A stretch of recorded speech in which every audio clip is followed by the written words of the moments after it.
By the late 1700s, France had a small problem. It was broke. Not skip dessert broke. More like, maybe tax everyone except the people with money broke. Meanwhile, Versailles was busy looking expensive. Marie Antoinette became the face of royal luxury. Outside, people were hungry. People later claimed she said, "Let them eat cake." She probably never said it.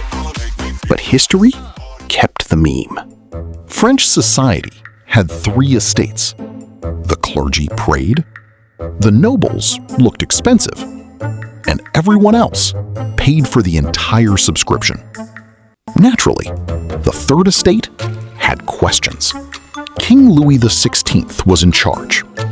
Technically, he looked at the financial crisis and responded with the confidence of a man opening a door marked "Definitely not revolution." So the king called the Estates General. This was supposed to solve everything. Instead, it became a group project where two people did nothing, and the third person realized they were the whole project. The third estate got locked out. So they met on a tennis court. Because when your political system collapses, apparently you need good indoor flooring. They swore not to leave until France had a constitution. Then Paris got angry.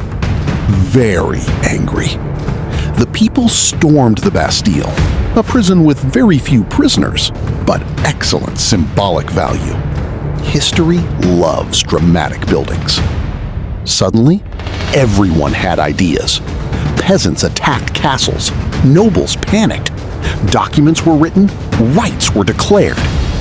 France had entered its new constitution, who dis phase. King Louis tried to escape, in disguise.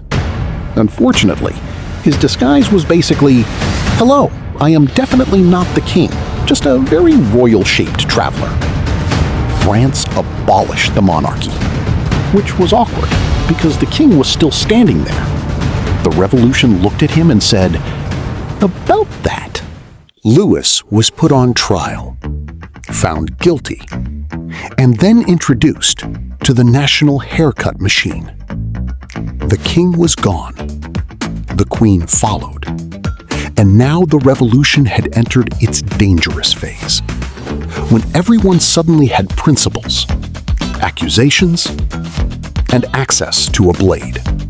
This was called the Reign of Terror, which is not a great name when you are trying to convince people everything is fine. Robespierre rose to power.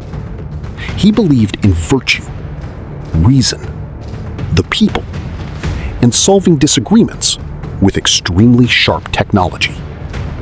Soon, being suspicious became suspicious. Being quiet became suspicious.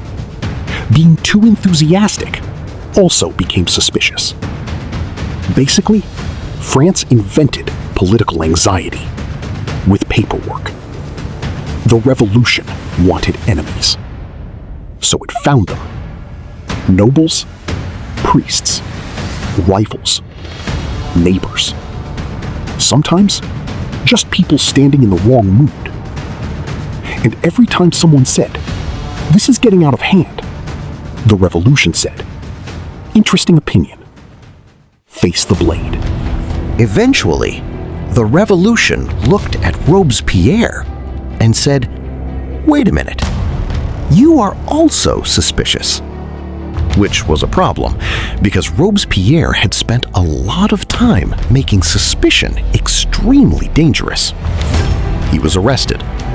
Then he met the same sharp technology he had recommended to everyone else. The Reign of Terror ended. France took a deep breath, then immediately started coughing. The king was gone. Robespierre was gone. Thousands of people were gone. And somehow, France was still not calm. There were new governments, new committees, new constitutions, and the same old chaos wearing a revolutionary hat. So people began looking for someone strong, someone decisive, someone who could bring order. Unfortunately, history heard that and sent Napoleon.